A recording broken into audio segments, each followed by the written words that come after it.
All right, sounds good. We'll make a note that you're joining by phone. All right. Mark Strong is by phone. Always. Okay, sounds good. I got you right here. Okay, good evening, everybody. I would like to call the special board meeting to order, and we will do so by reciting the Pledge of Allegiance. Ready, begin. I pledge allegiance to the flag of the United States of America and to the republic for which it stands, one nation, under God, indivisible, with liberty and justice for all. Thank you all for coming tonight. Mr. Strong is appearing tonight by phone, and Mr. Mokel should be here shortly. Changes to the agenda this evening. But right, but I still think he's going to try to make it. Okay, great. All right, no changes to the agenda. Okay. Communications. We included a copy of the resolution 23-5-755, which was setting the public hearing. We included that as a communication in the board packet, just so we have transparency. It was included in a previous board packet, but we certainly thought it would be appropriate to include it in tonight's board packet as well. So that's available on the website. Thank you, Dr. Finch. So tonight we have one discussion item. Oh, and B. Oh, I'm sorry. This is the. Oh, I'm sorry. Go ahead. All right, and then under communications part B, the public hearing information, we had a nice article that was posted to our website, including all updated information and the rationale for the various projects that are proposed. So that's a handout that was there as you came in this evening. And so just wanted to share that we have that summary as part of our board packet as well, just so we have that as transparency and part of the public record. So we have the resolution as part of the board packet and the public hearing as part of the board packet. And those are always posted on our district website. Okay, thanks. I didn't mean to get ahead. All right, on to item 5, discussion items. We have one tonight, and that is the public hearing for use of the remaining bond proceeds and state matching funds. And I have some introductory remarks to introduce the public hearing on whether state and local circumstances require alteration to the expenditures from the district's 2019 bonds and state of Washington construction funding assistance. This hearing is being video recorded. When you address the board tonight, if you wish to speak to the board, please do so by first stating your name and address and speaking slowly and clearly.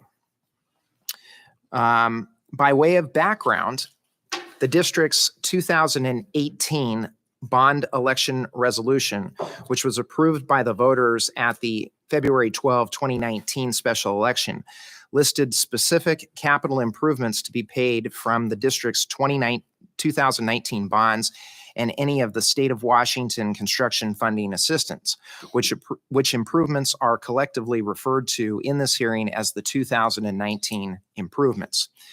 Recently, district administration has identified certain state and local circumstances that may require an alteration to the 2019 improvements.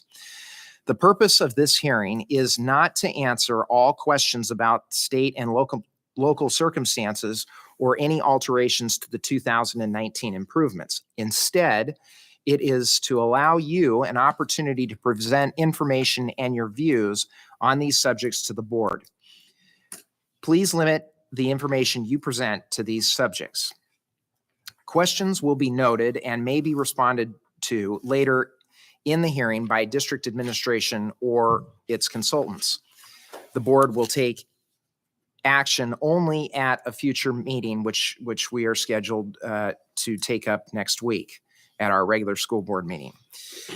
Before calling for information from you, I would like to ask Dr. Peter Finch, Superintendent of the West Valley School District, to present information to be considered by the board and those in attendance. Dr. Finch.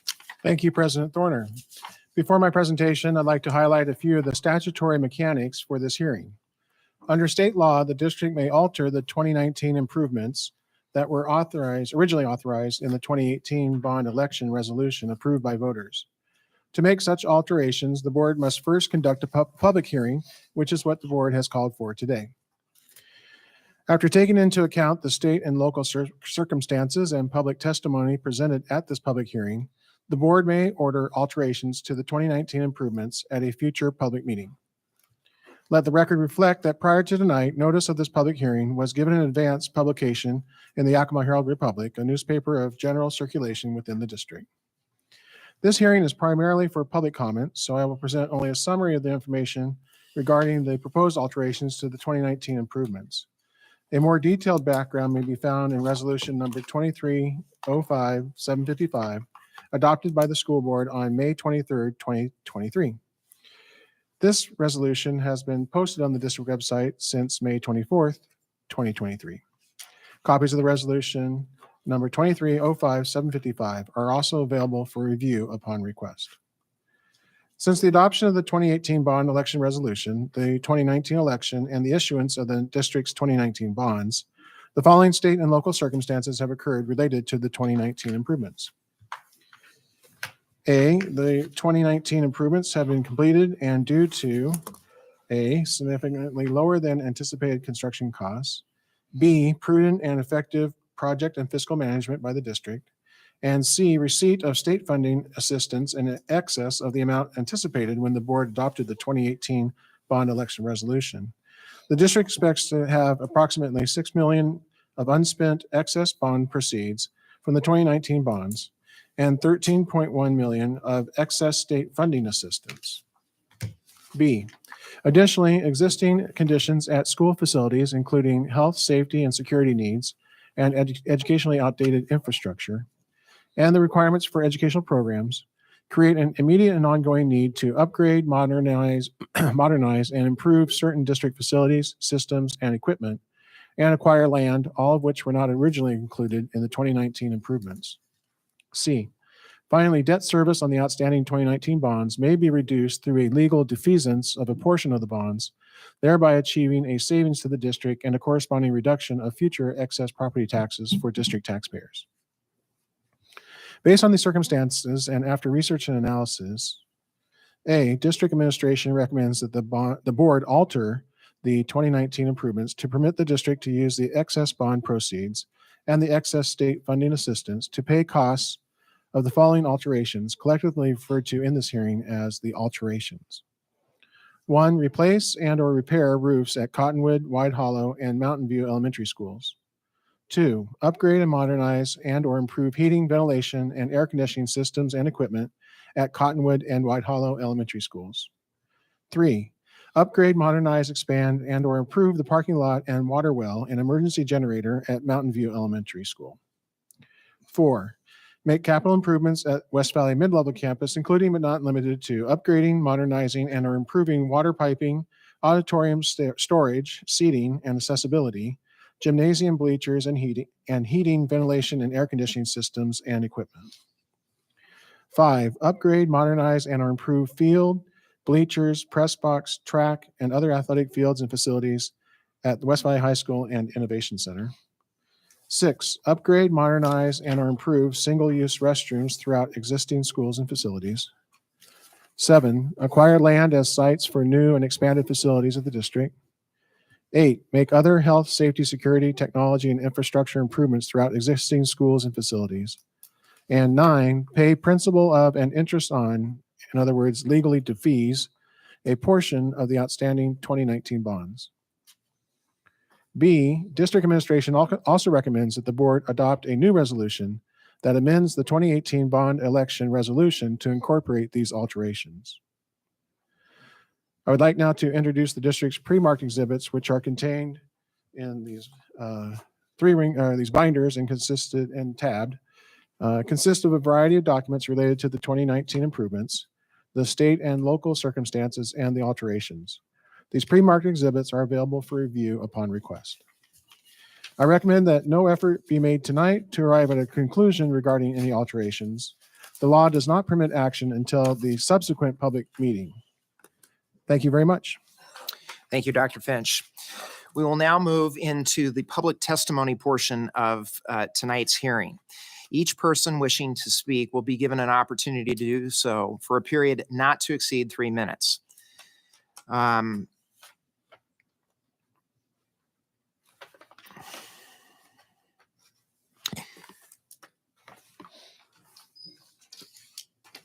So at this time, did we have people sign up tonight? No. Okay. Nobody signed up. Well, that's fine. Anybody that wishes to address the board, again, is welcome to do so one by one. Again, we'd ask you to introduce yourself by stating your name slowly for the record, please. So I'll open it up at this time for public comment.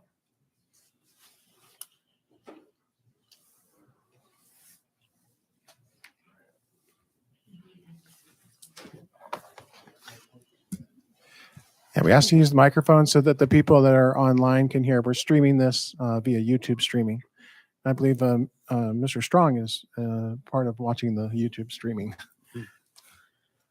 Hello, my name is Credence Perez, and I am a student at the Innovation Center, and I am a student athlete. I play football, and I would really appreciate if the fields and bleachers were taken into consideration, because on the junior high field, which is not what was in one of the fundings, I have gained an ACL sprain, as you can see with this brace I have on right now, playing on that field. So I would like consideration to be taken into that some players can be injured with a bad or poorly taken care of field. Thank you.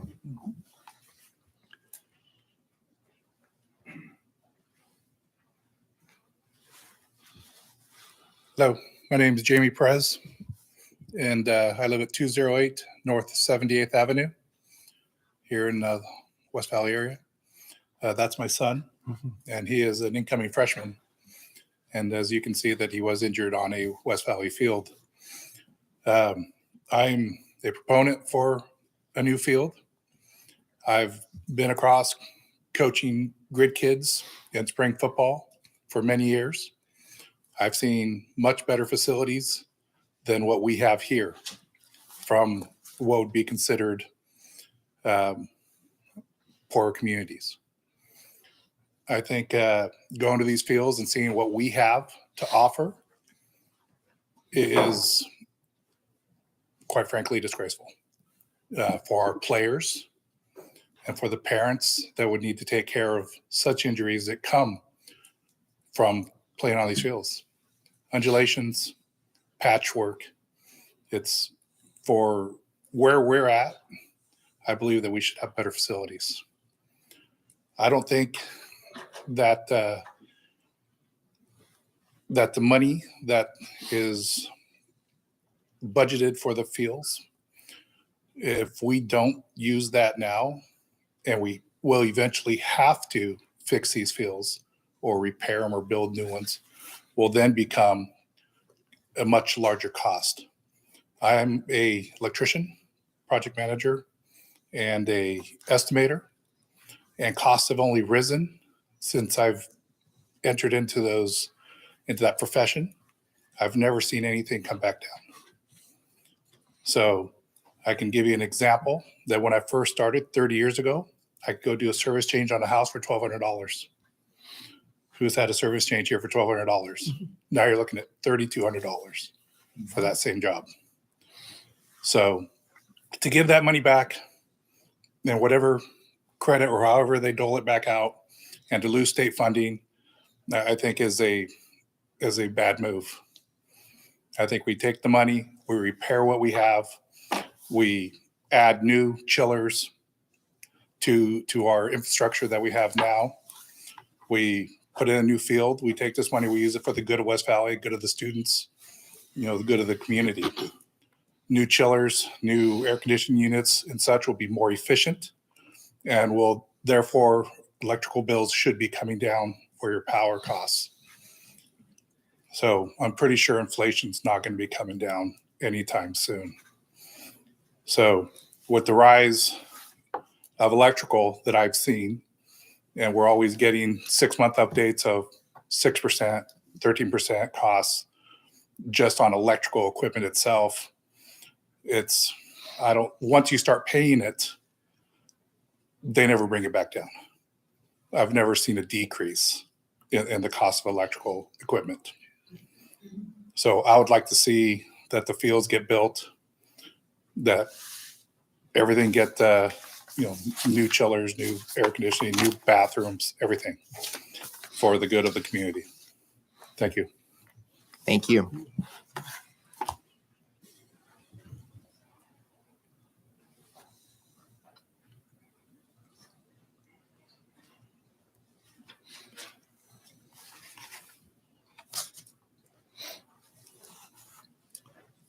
Don Kirby, 6801 West Yakima Avenue. And reading through this, looks to me like there's 3 bullet points that were identified in the memo here, this letter. The third one said legally diffuse a portion of the district's outstanding funds. Is there a 4th bullet point under consideration, legally diffusing all of the district's outstanding funds back to the community? Is our 4th bullet point that was missing, or is this what's been decided thus far? Well, the proposed, in going through this process, and we had the various public community forums, what came out of that process was that a majority of the board, and I believe it was 3-2, had proposed administration work on a resolution that would do these 3 things. So the proposed resolution that will be considered by the board next Tuesday night would be those 3 bullets: the making the various capital improvements, acquire land, and defease a portion of the outstanding funds. Okay, so there's no fully defeasing it back then anymore. That's gone. Right. At this point in time, there was a majority of the board, and I believe it was 3-2, that had requested the administration work on a resolution that would do these 3 things. So when you're indicating here, as far as the construction cost estimate here of 13.5 million, would that enter into then the calculation legally defeasing a portion of it back? The difference between 19 million and 13.5? Yeah, my understanding was the board did not want to have a set amount because they want these projects to be done. And we do understand there can be fluctuation, either up or down on the cost of the projects.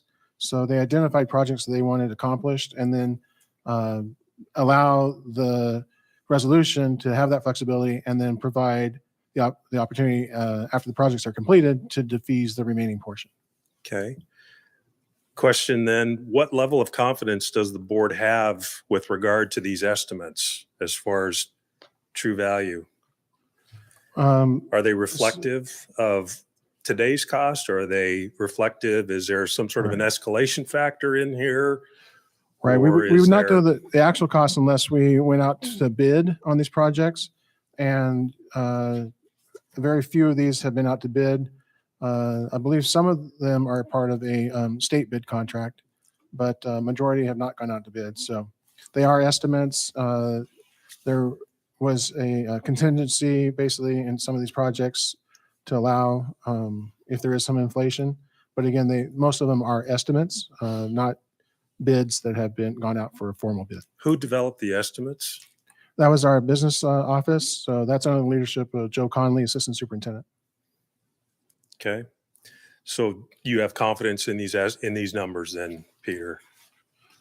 Yes, I have confidence that these are appropriate projections, and Because I don't Yeah. want another $19 million bust, right? Mhm. Because like him, I'm an estimator too, and we know the value. And if I would have estimated something at 19 million over, I would have been fired. So just to let you know. My last point, is there any consideration at all? Is any of these projects that you guys are even considering even ESSER eligible anymore? Or is the ESSER funds pretty well been spent at this point? Because I can tell you, I've done 2 ball fields now for school districts. I'm doing my 3rd one now at White Swan for the Hurricane project under ESSER 3. So my question is, back to the ESSER funds.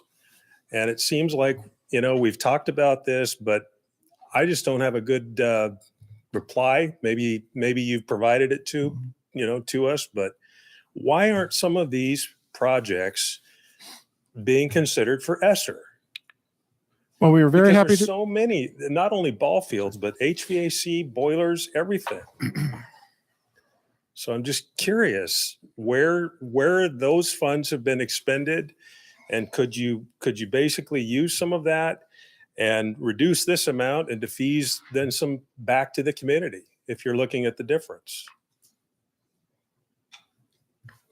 We were very happy to report at our last board meeting that we had an annual audit that included an audit of over 3 million of the ESSER funds. That audit was 100% quality. There were no findings and no recommendations from the audit. So we feel very confident that our analysis of the use of ESSER funds in West Valley have been 100% correct. And so we're happy to report that. We look forward to having another clean audit in the future. And I guess that's basically, I can report that our audit and the use of the ESSER funds was 100% correct. Have you And then used secondly, any? there was another question that you had previous to that about ESSER. It was, what was the question before? How ESSER? did we use the funds? How do we use the ESSER funds, and why aren't we using them on as to these projects? Oh, well, the ESSER funds were used and have been used for to meet the needs of student learning for students that were negatively impacted by COVID. So we've really focused on the use of the ESSER funds for student learning. But there was something prior to that. I'm sorry, I didn't have a note on that. But basically, the 19 million excess. So the 19 million, the remaining funds, that was really a special condition where we were allowed to do construction during COVID when private companies were not. So only public works were happening during COVID. Understood. And so we were able to get, excellent bids on the construction of the two buildings. In addition, the original plan was to construct the building while kids were in the school. That was going to be costly to do that at each of the school sites. By having, really amazing work on the administrative team to identify the freshman campus, that the freshmen could be moved to the high school. The two schools, Apple Valley and Summit View kids, could be moved to that freshman campus. They could continue to have school there. And then that would allow a clean slate at both sites and allow the construction of the buildings to happen basically on a rotating schedule where we had the subcontractors working at one building and then be able to move to the next building. We just were able to save an incredible amount of money because of the ability for us to do construction during COVID and then the construction of the buildings in the same year when the original plan was to have that when kids were in session. So there were just some special circumstances where we had cost savings, and that's why we're in the situation where we have the excess funds. Okay, thank you. Can I say something, Don, before you leave? I've heard this twice now about how they've used ESSER funds for athletic fields. At least twice. You said 3 times. I'm on my 3rd project. Yeah. I don't think West Valley community would be very happy with us if we use funds that were supposed to help us get through the COVID situation on athletic fields. I don't think the West Valley community would have supported that. I would not have supported that. Those funds were to help our kids learn, not to help develop fields, football fields or baseball fields or tracks. And it bothers me to hear that, well, we should have done this for a track. It may be legal. It might be legal to do that. But those funds were designed to help the kids who lost learning during COVID, not to fix a track. Well, That's my Dave, opinion. all I can tell you is, I work with a lot of school districts, and Zilla, White Swan, Sunnyside, Sela. I work with them all, and every one of them has been utilizing the ESSER funds for these types of projects. And the definition of the ESSER, funding, if you will, it promotes student, learning and everything else. So if 10 other schools are wrong and West Valley's right, I don't know what to tell you. I'm just telling you what my experience is with regard to utilization of those funds. What other school districts are doing. Yes. And so I'm glad that they've decided to do that. We've decided to prioritize these monies in a different fashion. That's really the end of the story. And the audit speaks for itself. They're paying it. The state auditor's office was paying close attention to the use of ESSER funds.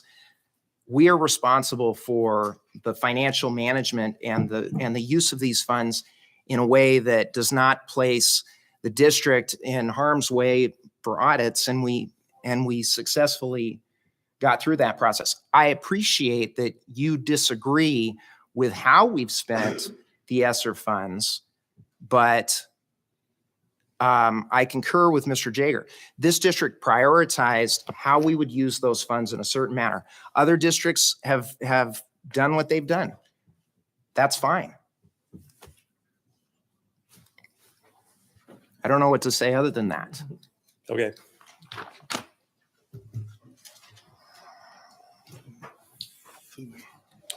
Ryan Matthews, 13 North 95th Place. I'll just enter into the record for this meeting again my general concerns with the list of projects. Once again, I do not believe many of these projects match what is the purpose of good long-term investment in buildings. We may appreciate an auditorium at the junior high, and we may find that that is a good community asset, but it's incumbent upon the board to consider whether or not that's a community asset that we expect to be with us in 5 years or 10 years. As previously identified, the likely next major project on a capital projects program is replacement or modification of the junior high campus. Whether or not that becomes one very large building in combination with the middle school, or whether or not that becomes West Valley becomes a district with 2 middle school, junior high campuses is left to be seen and will be guided through future conversations. But ultimately, that comes back to the fact of, are the $372,000 proposed for the auditorium a valuable long-term investment? And I'm here today to say, just frankly, I don't know. But I hope that we do a good, diligent review of those kinds of questions before we move forward.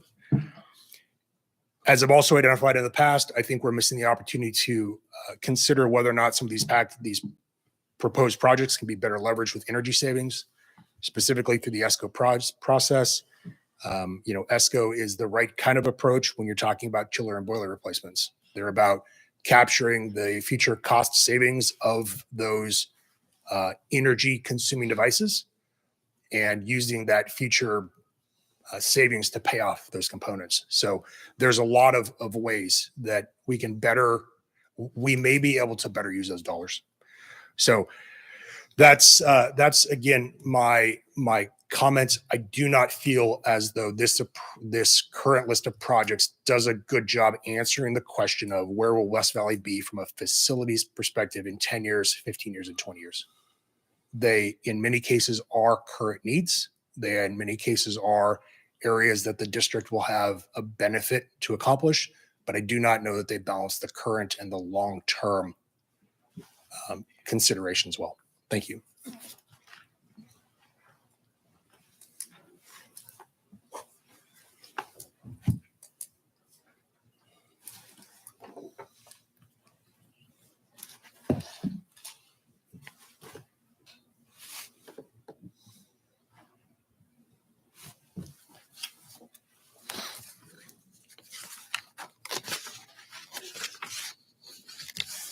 I'm gonna make one last call.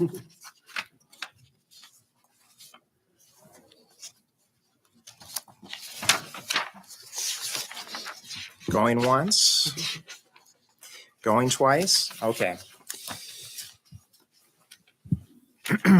Thank you for the comments. We have not received, for the record, we have not received any written submissions. There's still an opportunity to do so. If you navigate to the district's website, there is a way to submit written comments directly to the board. We get all of those into our email baskets. So there's still time to do that before our meeting next week.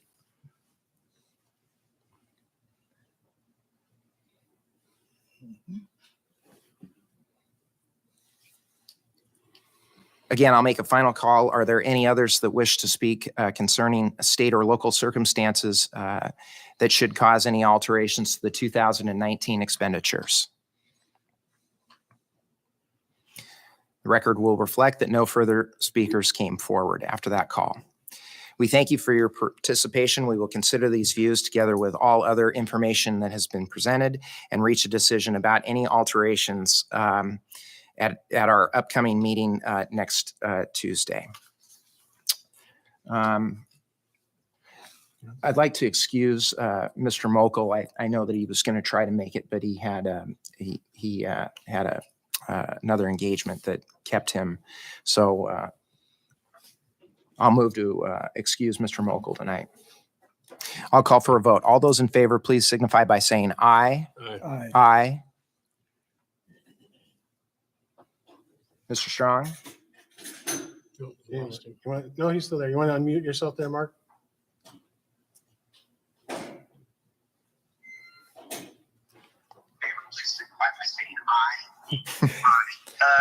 A little bit of a delay. Mr. Strong votes aye. Okay. Motion carries to excuse Mr. Mokel 4-0. Yep, we heard you. Very good. Okay. Items arising. No? Okay, with that, the public hearing is closed and we will adjourn the meeting and we will reconvene next Tuesday. Thank you. All right. Very good. Thank you, Mark. I'm going to go ahead and hang up now. Have a safe trip. Thank you. All right.